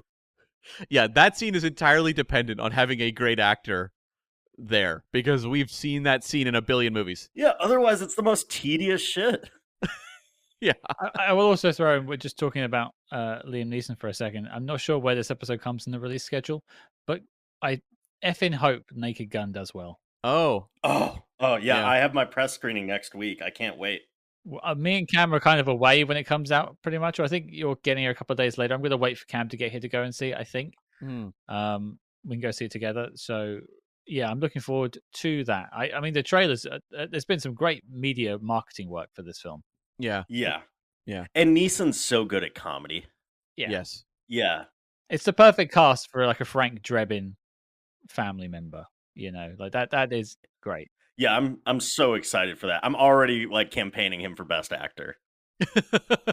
Why Well, not? this year, why not? He'll bring his fart machine along. Why not? It's all good. People could be like, it's his Schindler's List makeup. Justice at last. Well, let's get into the likes, things that we did enjoy about the film. Nathan, you seem the most positive out of the three of us. Why don't you lead us off? What's the thing you want to celebrate most about Equalizer 3? I mean, it's always got to be Denzel. I mean, I could just watch him say grazie to Italians for another hour and stab people. Like, it's so good. I really like we can talk about it later, but I like the cuteness of Dakota Fanning being in there, and I didn't really feel like she was necessary to the movie until that final twist, which I thought, oh, cool, we're doing a trilogy thing. I thought that was cute. I love the cinematography by Robert Richardson. I think that's really stunning. I feel like these movies would be perfect plane movies. Oh, yeah. I could watch the entire trilogy on a plane. And there is a necessity for movies like that. But yeah, I'm in the tank for these kind of movies. It's kind of a no-brainer getting me on to like cover this. But yeah, these are my kind of movies, which means to say that I became a dad way too early in my life without having any kids. That's why you were on for Taken as well. And they just seem to speak to you. Yeah. The sort of daddy knows best energy. If I had kids, I would show them the Taken movies to make sure they never go to Italy. Or Paris. It was Paris in the first one. Or listen to you two. Is it a Coldplay concert that she's going to? Like, what's It's U2. tour? It's U2. It's a U2 concert. I know Coldplay's more relevant at the moment with the recent shenanigans that happened at the concert, but yeah, it was U2, unfortunately. And you know what? Liam Neeson found what he's looking for. Hopefully at the box office with Naked Gun. Cam. Your mouth to God's ears. To me, like, it's the action direction in this movie. And, you know, we've talked about the Robert Richardson cinematography when it comes to the locations, but, like, he makes all the action in this movie look incredible. And Antoine Fuqua, you know, has shot so many action scenes over the course of his career. He's really perfected how to make these things work. And it's something that we often get frustrated by, which is, like, shoddy action in films. Yeah. And this movie, every scene is memorable. Like, the idea of McCall going around killing people could be played as so generic. Oh, he shot someone else. Oh, okay, he stabbed someone now. But every little, like, action set piece in this movie feels like its own little animal, and they all feel really different. And so, to me, like, that is something that when I'm watching, you know, especially, like, Taken 2 and 3, which had, like, the Olivier Megaton directed action, and it's just garbage. Oh my god. And it's not fun to watch. Whereas I look at something like the Equalizer films, and people could say, you know, they're playing films, or they're just like hangout films for a boring night. But I think there's real effort going into really strong action direction. So when I have these bad guys who are set up as these boo-hiss bad guys, I want to see them dispatched in style. And every single one of them is dispatched in great style in this movie. You have, like, the underling, you know, the younger brother, who's killed at, like, the 45-minute mark, and gets, like, an incredible death with this stabbing moment, and Denzel doing his Jason Voorhees. And it goes all the way through. The way they shoot the final bad guy, you know, crawling through the streets. And that is a really extended sequence, and it looks beautiful, and it is, right? like, really, it's almost, like, agonizing to watch, because you can imagine the torment, like, just the absolute physical agony of this guy, and as Denzel just walks behind and waits for him to basically check out, like, you can kind of, like, feel that moment, and it's the kind of thing, you know, a lesser director, a lesser cinematographer would just be like, I don't know, just, like, show him crawling and drop dead. There's style to this movie throughout, and I think that's what really, in my mind, elevates it in a way that makes it something that I was so entertained rewatching. Have you guys seen Shooter? It's relevant to this conversation because it is, you know, Fuqua's first revenge movie. I keep thinking about, like, there's a universe where there's Shooter 2, Shooter 3, and I'm so glad we don't live in that universe, even though I have a good time with Shooter, where I mean, the movie opens with him like draped under the American flag blanket, reading about the JFK assassination, and it's got. I mean, ugh, it's just so fun. But these movies are fun, but I don't feel like they're ever guilty pleasures for me. You know? Right. Like, it doesn't feel like they're not undercutting themselves. They're not like, oh, we are just kind of like B-movie entertainment. And they don't sacrifice fun for pretension, you know? Yeah. Yeah. It feels like everyone's invested. You never get the sense of, look, Denzel has starred in movies that are just the height of drama. I think of like Fences, which he, directed and starred in. Like, that is Denzel at the top of his craft, giving like the performance of a lifetime. And then, like, you see him here, he could easily say, "Oh, you know what? I'm doing the third Equalizer film. This is my cash the check, phone it in, move on to the next project. I get a free vacation to Italy." He doesn't. He feels invested every step of the way. Absolutely. It's not like a later era Death Wish sequel where you're just, I I have a soft spot for Death Wish 3, which feels like a fever dream of Reagan's America. Sure. But he has a relationship with the town in those movies, and it's always so icky and silly. These movies are grotesque, but they don't feel reprehensible in a weird way. Yeah, they can be like ultra violent, but that meanness doesn't cross into the way you see the rest of the world he lives in. Yeah, absolutely. The morality is also pretty fun. Like, this is a very good, bad world. Because there's the question they ask him in this movie. The guy who basically brings him back to life, it reminded me a lot, actually, of the Bourne Identity miniseries with the Denholm Elliott. The doctor at the start. Yeah. But he's asking him, like, are you a good man or a bad man? That's the morality of these movies. There's no, like, are you a man who struggled with good and bad? It's like, no, are you a good one or are you a bad? And that applies to the worldview of the Equalizer films. It's interesting, though, because, like, the whole, like, moral compass of this, it feels like it's playing to a certain audience. And also, but, like, his actions don't necessarily speak to how that audience behaves in real life. And it's not Rambo Last Blood. No, perfect. Actually, yeah, you got exactly what I was talking about. Thank you. And so, like, it is interesting that it manages to walk that line without seeming preachy as well. Like, these films could be very preachy, and the Taken films do go that way by the end. Absolutely. Right. I just, if we're gonna talk about Robert McCall's worldview, I just gotta read this Equalizer 2 quote, which isn't great. I almost want this tattooed on my back. Can you do it with some sort of affectation on your voice to do it? I'd rather not, but I could try. Okay. What you do, what you become is not my concern. The world is full of so-called men like you. And in a perfect world, everything comes with a price. But this ain't a perfect world. People do bad things. And if you're lucky, you get a chance to set it right. But most of the time, it goes unpunished. This ain't one of those times. The mistake you made is that you killed my friend.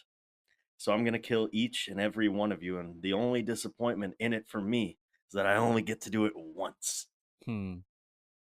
As he's waving goodbye to, like, the wives of all Pedro Pascal's men. He, like, picks up his daughter or something and, like, carries her in the car, and he's all cheerful. Yeah, it's great. He's so good. And that's also, like, one of the surprising things from that Richard Wenk interview, because me and Cam went into it with the idea that a lot of this was improv, or, like, a lot of it was Denzel's influence, but most of what you see is in the script.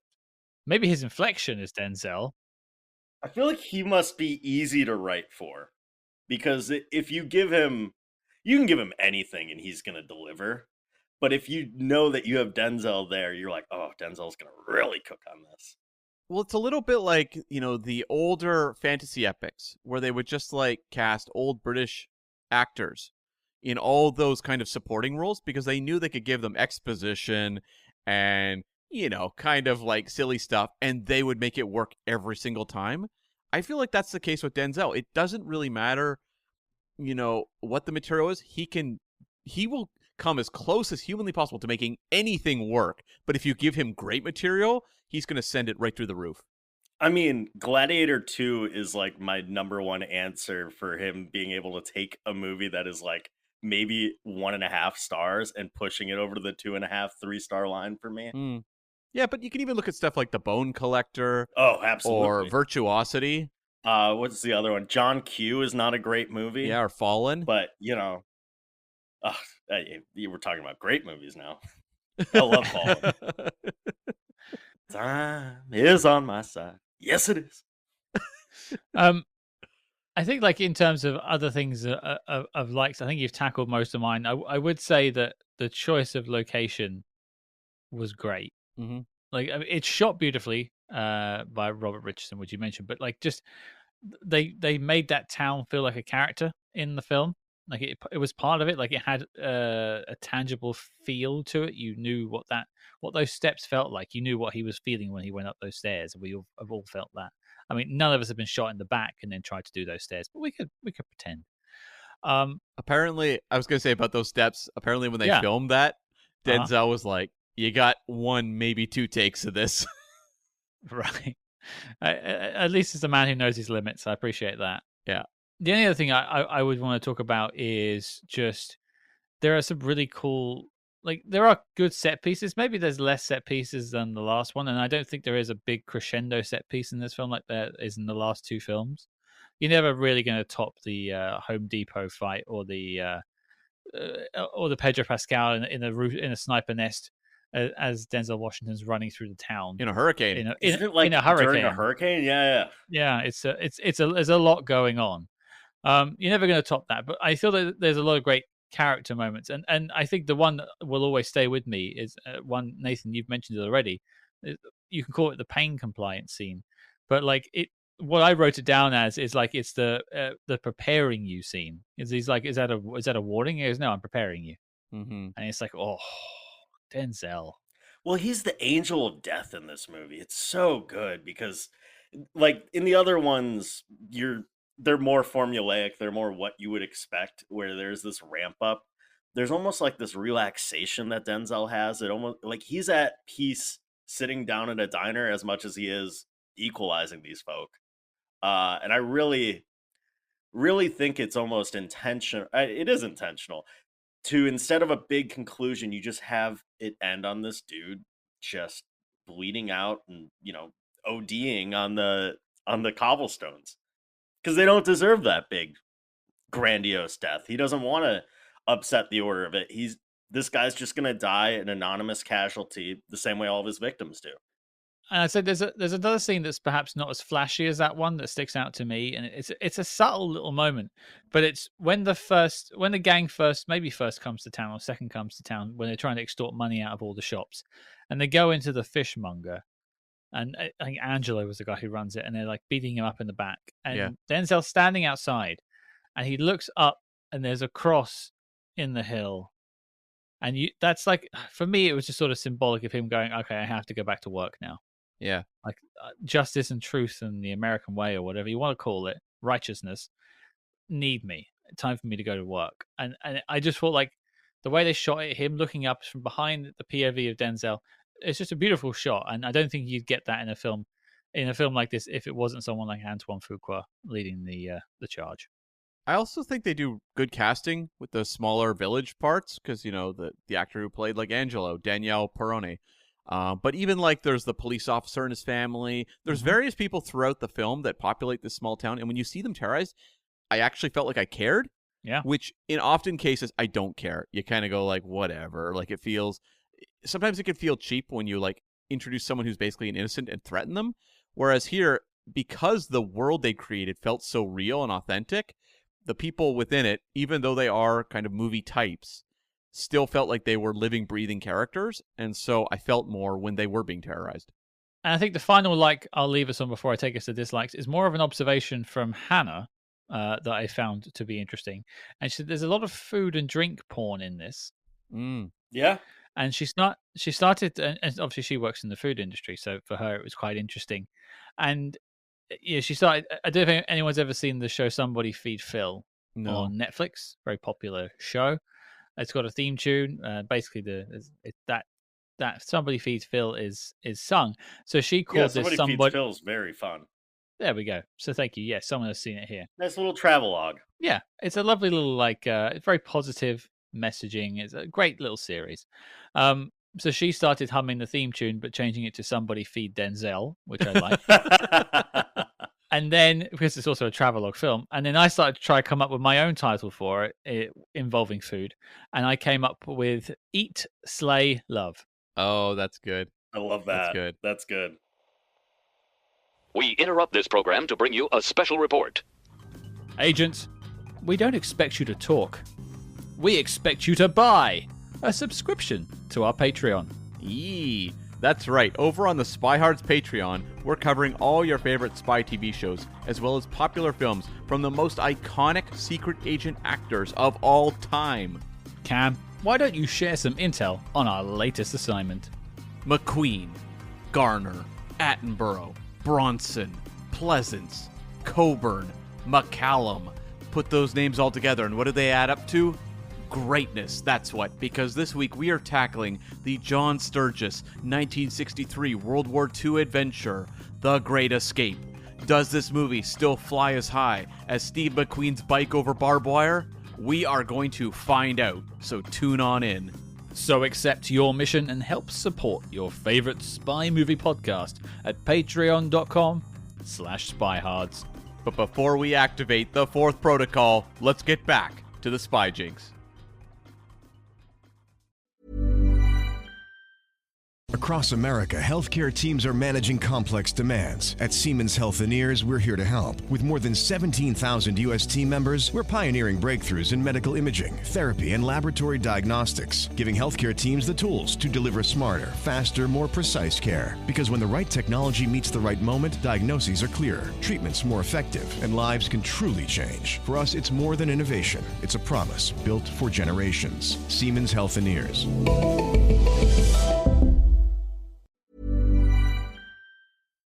Okay, folks, dislike time. Welcome back from the ad break. Hope you enjoyed those. And I'll throw to you, Nathan. Is there something you can critique about the film? Obviously these are not like among my like best action movies ever made. I think the action scenes are competent and well made. There is a self-seriousness to this movie that I feel like the other two don't have. That Denzel is apt to really have play out, but it does grow a little bit boring. I do think the Dakota Fanning like side investigation, I think side investigations are kind of something that need to be a thing of the past. Like I think of The Beekeeper, a movie you should certainly cover on this podcast if you have not already. Yep. That one has what is it, Felicia Rashad's daughter, who she's estranged from, is looking into the beekeeper thing, and it's like, well, he's avenging your mother. Like, we don't need this constant investigation into everything. Like, it's an easy way to teach you the world, but it's not, I don't know, it's nothing special. This movie gets a little tiresome in those portions, but it's an hour and 49 minutes. It is a very breezy, fun time, despite being so dour. I found some of the dourness to be, you're as much as I'm trying to hoot and holler during an Equalizer movie, I'm like, and this is a sad day for everybody. I have that sort of feeling watching it. That is a part of the film that I felt like I reckoned with more this time. But yeah, the Dakota Fanning investigation stuff is a little bit tiresome. I do feel like this has a very dour tone in comparison to the other two, which have their moments, but they don't sacrifice fun. And this doesn't sacrifice fun either. This one just is the most dour of the three. Well, yeah, we talked about the Dakota Fanning thing earlier, and we said we would come back to it. So why don't we just address it now? Because I think the entire subplot is basically pointless. Just filling out the runtime of the film. And I understand why they wanted her in it, because it ties back into Man on Fire, but and I know they tie it back into the Pullman family by the end. Yes, they do. Yeah, very, very loosely with a very terribly photoshopped picture. I laughed at that. I thought it was good. I liked it. I thought it was a Okay. good twist. I like that they gave Pullman and Melissa Leo a thing. They should get Bill Pullman in Equalizer 4. Just have a whole family unit. I mean, this was kind of my dislike, was like the investigation aspect, but also the reveal. I mean, Oh wait, so like, you agree with me? they have a moment. I do actually. Like, they have a moment early on where it's like Denzel having like a flashback to Melissa Leo, and that feels to me the most junky moment in the movie. Yeah. Because all they're doing is setting up a reveal, but it's like there's no reason really for this character to be reflecting on Melissa Leo in this moment. And what Dakota Fanning, and I know I'm going to slip up at some point and say Dakota Johnson, what Dakota Fanning is basically contributing to this movie is more exposition and details about the criminal empire that the bad guys are running. And did anyone care? Like, did you need to make it very complicated with, like, Syrian terrorists who are flooding the market with jihad drugs and all that? I'm like, who cares? Like, it's, like this, sect of the Italian mafia who are, terrorizing a town. I'm good with that. I don't need this whole, like, wider ranging conspiracy that I found actually quite confusing. Would like the head of the police was involved and lost his hand for some reason at one point. Great moment, but yeah. A great moment, but like, yeah, this is time spent away from Denzel Washington. I can understand the idea of you want the police chief in this case to show that maybe he is corrupted, because otherwise it doesn't quite make sense how the town is lawless, right? Like, you want to have Denzel as the reason that happens. So I get that part, but in terms of like building this broader conspiracy, it gets very messy. I will say, like, the parts where she's just giving exposition are not great. Yeah. But the scenes of just him talking to her and telling her how she's doing her spycraft wrong are really good. I really like the here, let me make sure you get a better picture and poses. So good. I mean, it's just it's faint praise to be like, yeah, Denzel really killed those scenes or had really good chemistry with another actor. But he did, and those scenes, they're not my highlights of the movie, but I find their chemistry to be good. I mean, they had great chemistry in Man on Fire, which obviously this is like the Equalizer movies have really trafficked on, like, you remember Man on Fire? Don't you want like 3 or 4 more of those? But with crazier, well, not crazier violence, because Man on Fire is more violent, but more reveling in the gore. In Man on Fire, you're just like, oh, this dude is going to get unleashed at one point and, have mercy. And in the Equalizer movies, you have that, but you're just, I feel like the chill out sequences keep, they break up the momentum in a way that really works for them and gives them a distinct different flavor than just, hey, this is a Man on Fire ripoff.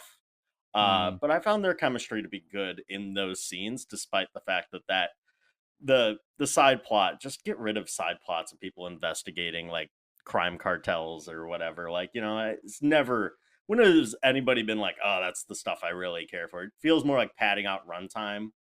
Well, I'm glad I won everyone over, so I'll take that. What about the scene where Dakota Fanning is interrogating the guy in the prison?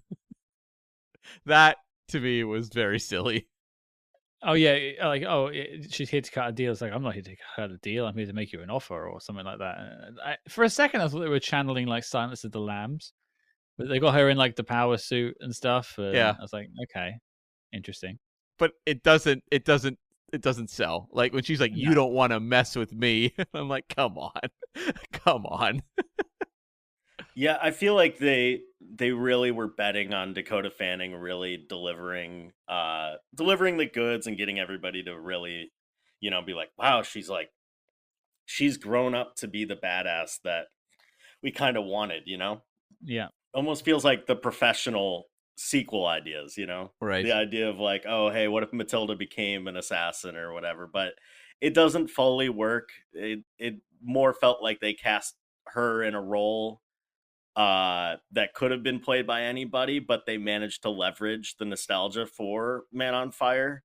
But it wins me over with the twist. I think the silly Photoshop is just cute. I like the little bow it wraps on it.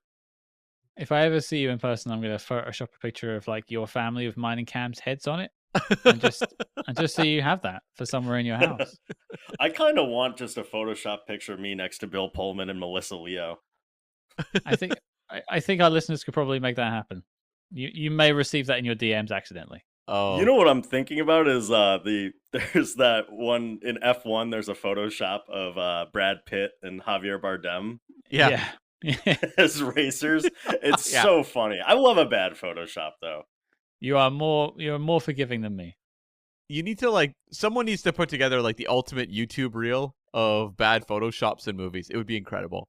That would be great. I really like the one that Michael Cera has in Twin Peaks: The Return, where it's just his face just squeezed onto a young boy.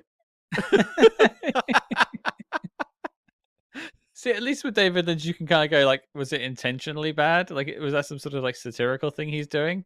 It probably wasn't. It probably was just him and his department doing their best. But like, you can almost wave that away. I think what we're bumping against is the fact that like so much of this movie, even the super violent scenes, are kind of like avant-garde in the way they're shot and filmed, and all the oh look, this criminal organization has been funneling in drugs through here. All of that looks like it's from a lesser like Redbox movie. Mm. And then you put Denzel Washington and have Antoine Fuqua direct it, and somehow it's elevated. Yeah. I'm glad y'all are all in on Fuqua, by the way. I just gotta say, like, when he's on, he's really on. We've been chasing him for a while to try and get him on. I think I will get it to happen at some point. So yeah, we are Fuqua fans. Fuquans. The Shooter episode, have y'all done Shooter? No. The Bob Lee Swagger series. Just love that name. I'll take us out to final notes before we get to the knock list. I'm going to start us off. There's a line in this film that hurt me deeply, and that is, T is for old ladies and Englishmen. Now, I am an Englishman. Yeah, I underlined that. Thinking of you. I love tea. I had some about an hour ago. I'm going to have some in a bit. I mean, I also love coffee, so I have had coffee when I've been in continental Europe, but only because they make bad tea. So maybe they should learn to make better tea, and then they'll appreciate it. Shots fired. What about you, Cam? I've got one more, but I'll come back to it. So I had a couple things. One thing was, there's that scene where they like throw the old man in the wheelchair out the window. That is like a haunting moment. Oh yeah, it really sells you how horrible these guys are. It reminded me actually of a moment in Roman Polanski's The Pianist, which was a Holocaust film, where there was a scene that was not so dissimilar as this one. And that had always stuck with me since I saw it. And this moment does as well. And I like the way that they kind of bookend that with that moment happening of the bad guys doing that to someone, and Denzel doing something very similar to one of the bad guys' goons at the end, where he smashes through the plate glass window above the bed. And like that moment I thought was like a nice little callback to that very brutal moment. Like in terms of like violence committed against innocent characters, I feel like, was this one the most brutal? There's some pretty brutal stuff in the first one too, but this felt, I think, heightened to me. Yeah, nothing. I don't think there's many like casual deaths in the first two. Obviously, the sex worker in the first one, I forget who plays her, gets assaulted. Chloe Grace Moretz. Thank you. Well, there's also there's the second one too. Played, I can't remember, Haley. Oh, she gets like killed, doesn't she? She gets like strangled to death by Teddy. Yeah. Yeah. Haley Bennett. Yeah. Oh yeah, she's like the like not Rachel McAdams, the Jennifer Lawrence when you can't get Jennifer Lawrence. That's, I think, what we said in the episode as well. She looks eerily like her. Couple other things I had. The score by Marcello Zarvos. I really like that kind of throbbing electronic score in this movie. You do. Well, it's they actually changed composers for this movie because Harry Gregson Williams did the first two, and they went with this composer here. And I really like the music in this movie. It definitely has that ominous dread when you watch McCall stalk someone. Yeah, it really makes all of his scenes where he is,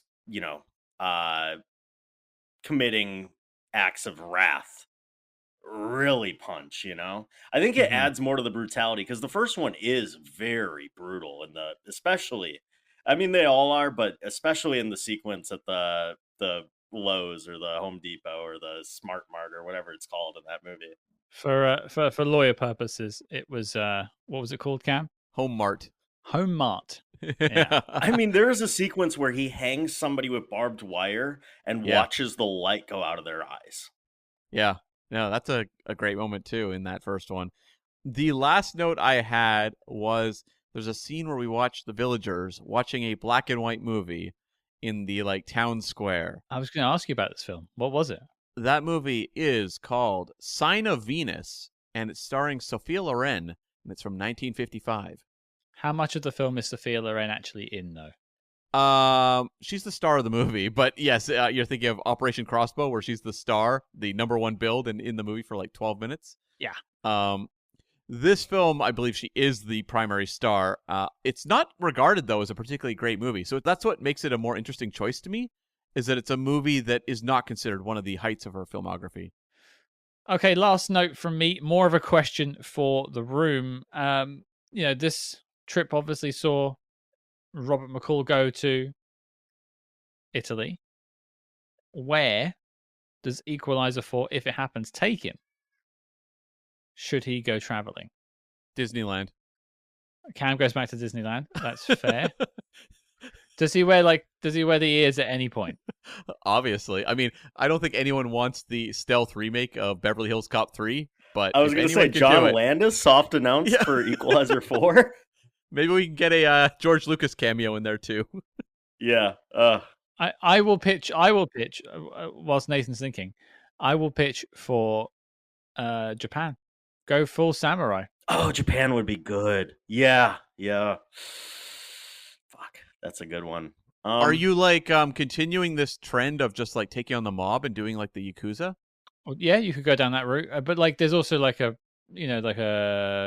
pride thing with like Japan, and they're a very prideful nation, and they, I guess a mafia would be the way to go, but I guess defending the righteous would be a good place in Japan. Like defending the downtrodden. Take him to Cuba. That's my take. Go Cuba. What? I'd like break down the tension between the nations and bring Cuba in the fold with the US or something. Yeah, equalize relations with the US. Yeah, exactly. He's smoking a Cuban at the end in the White House or something. Exactly. Yeah, there you go. It's just mainly him touring humidors, and then he like eventually murders some people. Someone gets killed with a cigar in the eye, though. It has to happen. This is a good Maduro. Well, cigar cutter's just right there for you. Oh, ouch! I can picture what gets put through that. Knotlist. Knotlist. Knotlist. The Knotlist. Knotlist. Knotlist. You need to pick a side. Okay, knock list time, and famously, Mr. Flynn, you haven't had much luck on the knock list. Yeah, I don't think my luck is changing today. If you're the sequel guy, I feel like you are destined for a lot of bad luck. Maybe that's what it is. I mean, Bourne Ultimatum could have really gone somewhere. That was your closest shot, I think. Yeah. I mean, I just don't think of these movies as spy movies as readily. If we're talking about the like don't fuck with him knock list, then it would be up there. It's probably not one of my favorite revenge movies, but I would put one Equalizer in there unless I felt like Man on Fire represented all of it. Yeah, like if you're to do like the vigilante action list, you might look at the Equalizer films, but in terms of spy films, no, the Equalizer 3 is not making the knock list in my eyes either. I still think the first one is superior, and that one didn't make the knock list. I think this one is a nice little bounce back from part 2, but it's still like, what does it actually say about tradecraft or the spy world? Nothing. It's really just kind of a easy, convenient setup for what is basically a vigilante action film. Well, it's the same thing as Taken. It's a guy who was in the CIA who then stopped being a spy and killed people. Yeah, exactly. This is the only one that is readily like talking about spycraft, at least in the one scene with in all the scenes with Dakota Fanning, which are your least favorite scenes of the movie. So That's true. She is CIA, so like there is that. But Yeah, true. yeah, Yeah, I mean that's 2 no's. So I guess again, it's a moot point for me to chuck my oar in. But yeah, I think the only chances this franchise has had so far, we may have a 4 or a 5 or both, was the first one. And it didn't make the mark. But I think of the 3, this is my second favorite. I have enjoyed all 3 to varying Yeah? degrees. Like to me, when we've done franchises, especially like ones outside of the obvious spy realm, not Mission Impossible, not Bond, Like Men in Black or whatever. or the Red films, things like that, I've enjoyed the Equalizer trilogy more than most. Yeah, I agree. But it is a no for me as well. yeah, I mean, it's crazy the consistency. Mm-hmm. Yeah. If they do make a 4th one, I'm not worried about it being inferior, especially if Antoine Fuqua and Richard Wenk are involved behind the scenes. If you have that trio back, I think we will get another good film. Yeah, it's a no-brainer. What if it's a prequel? What if it's a de-aged prequel? That I just don't get as like a concept for one of these movies. It's like you're alienating your entire demographic. I get why. Yeah, I mean, yeah, they want to be able to have more longevity by being able to do And a cheaper actor. yeah. And that takes away everything good about these movies. If they're doing the de-age technology, I go, oh, no. Because if you look at the budgets of these movies, they try to keep them fairly conservative in terms of the cost, because like the returns are not $1 billion worldwide or, $800 million. And so are you going to do a de-age Denzel on a lesser budget? Like, I just don't want to see that movie. No. Well, but there you go. That's 3 no's, and as such, Equalizer 3 is not making the knock list. The dossier on the film is complete and filed as classified, as usual. And unfortunately, that means the franchise thus far has not made a knock list dent. Not yet, but who knows? Maybe part 4 is the lucky charm. But that leaves me with my final duty, which is to thank you, Nathan, for once again stepping into the fray to tackle another film with us here on SpyHards. I'm sorry we couldn't get you on the knock list, but you're on the knock list of our hearts. Yeah, absolutely. I was thrilled when you told me what movie it was going to be. I'm like, oh, perfect. Yeah, I knew this would be right up your alley. I knew you'd jump at the chance for it. But there's a plethora of old SpyHards episodes people can go and track down to hear more from you. But outside of that, where can people hear more from you on the internet? You can mainly hear me over at oneofus.net, where I'm reviewing a lot of new releases. I know I'll be on the Naked Gun episode upcoming. I just recently did I Know What You Did Last Summer and Jurassic World, both of which I would say are not good. But yeah, hopefully watching more good movies in the future. Hopefully this is a good year of film. You can also find all of my back catalog of episodes on Mission Impossible, which has been like soft defunct for a while, but me and Aaron are talking about finally having a final reckoning. I feel like I've talked about that movie on mic enough times to where we could just really do a deep dive, especially with all the Mission Impossible ephemera. But we mainly covered the TV show, which is bonkers. In the first season, there is an episode where they're all taking LSD, so it's right up the SpyHards demographic. If you're ever curious about the Mission Impossible franchise and want a little listen guide for the first season, we have all of our episodes anywhere you get podcasts.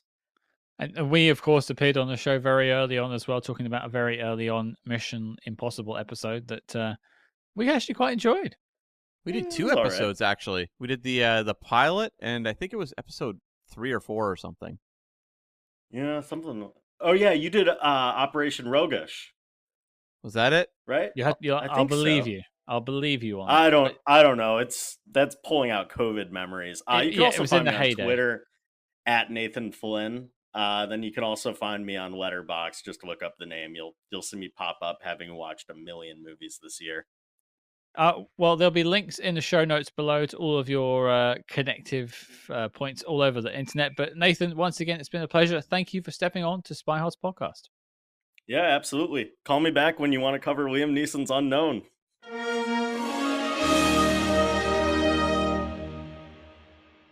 Well, there you go. 3 equalizers down. Are we equalized out? Never, never. There are going to be more equalizers in the future, and I can't wait to tackle them on the show. And if not, there's always Queen Latifah. We are going to do the pilot of that on the Patreon at some point, for sure. But we did do the 1980s pilot for that version of the show, the Edward Woodward show, and surprisingly good. Enjoyed the hell out of it. And so, I'm really curious if the Queen Latifah pilot grabs me as well, because that show did run a number of seasons. I think is it still running? No, it's off the air now, but it ran multiple seasons. You never know what happens on the SpyHards Patreon. That's why you have to go and check it out, folks. Patreon.com/SpyHards. There was an ad for it about half an hour ago, but hey, here's another one. That's right. Cheap plug. And thank you to Nathan for coming on the show once again, being our sequelizer. The man loves a sequel. He does, and I can't wait to assign him, just the bottom of the barrel sequel next time. Boss Baby 3 or something like that. I feel like, we gave him U.S. Marshals and now Equalizer 3. You got to hit him with one that's just like the dregs. Like when you and I, what's the worst sequels we've been tackling? Cats and Dogs 2 and 3? Cats and Dogs 3, yeah. Taken 3 was pretty bad. He did that one. Yeah, he did. We've got to go lower. or it's probably is the Boss Baby. Or it's like the Despicable Me sequels. Which were very popular, and I think that's the line. You have to give them ones that aren't popular as well. So then that would be the Boss Baby sequels. I think it might be, like Boss Baby 3. Yeah. Well, there you go, mate. You've got your marching orders for next time. But, well, that was the Equalizer. We're putting that to bed for now. You never know what the future might hold for all things Robert McCall. But Cam, I think we're marking a special anniversary next week. We are indeed. It is the 30th anniversary of Pierce Brosnan's first Bond film, GoldenEye, a movie we hold near and dear to our hearts. It was the first ever episode of this podcast. That was our first review. And so we thought it would be time, a perfect time, to do something special for this film. Yeah, we are assembling a team. We're not just going to talk about GoldenEye as like a review. We're sort of talking about GoldenEye as an effect, the GoldenEye effect, what it did for the franchise. And we've got basically a roundtable episode. I know you guys love the round tables. We've got some great guests, and I'll tell you now because I like to tease people. We've got Calvin Dyson. We've got Pentex Productions making his first appearance on the show, although we've been on his wonderful YouTube channel a couple of times. And Dave Schilling returning to the show after his wonderful appearance in our No Time to Die review. It's quite the accompaniment. Yes, this is going to be a total blast. We've recorded it already, and so I'm very confident to say you guys are going to love this episode. And make sure to come prepared with your choice of what character you played on the GoldenEye N64 game. That's right, in multiplayer mode, yeah. Yeah, you need to know that for the discussion. Just giving you the heads up. Yeah. And we've got some GoldenEye-related interviews coming as well. When we talk Bond, we go all in. Mm-hmm. So yes. You've got that to look forward to the following week. But it's a big episode as well, celebrating GoldenEye. So your mission, should you choose to accept it, folks, is to join us next week as we raise our hands in celebration to 1995's Pierce Brosnan's GoldenEye. What a film. What a time. What an episode it's going to be. Yeah, and also Martin Campbell's first Bond film, of course, as well. Yeah, I'm glad he stumbled through that one and then eventually found his footing on Casino Royale. Yeah, it was very shaky that first time. So touch shaky. and go. Touch and go. Yeah. I think we'll talk a little bit about him next week. Yeah. So your mission, should you choose to accept it, is to join us for that. And I mentioned the Patreon. Come and find us on there. Spend some money. Throw some money at us. Just make it rain. Over Cam. That's right, yes. Yeah, he only deserves dollar bills, but he'll take them. Pretend that we are Minnie Driver singing off-key country western music on a stage and just rain those dollars down on us. Pay us to shut up. Yeah, exactly. Yeah, we'll stop plugging the Patreon if you will join. Come and find us on social media at SpyHards, SpyHards. But until next time, folks, Cam and I are off to retire to a quaint Italian village where we're going to beat up some locals.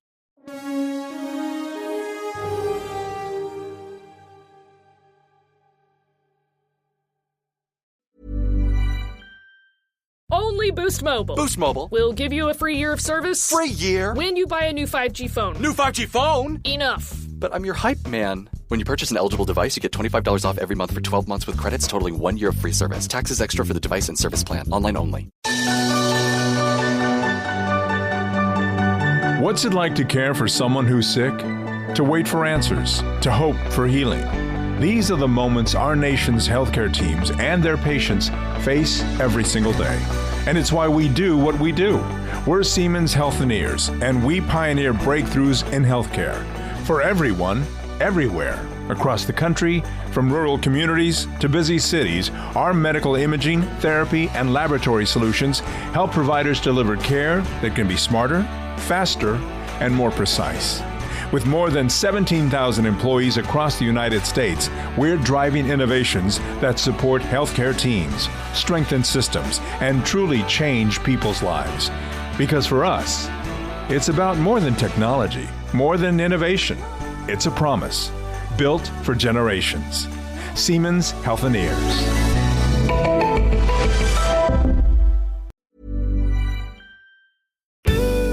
This podcast is part of Podomedy, the UK's podcast comedy network. Why not laugh at what else we've got?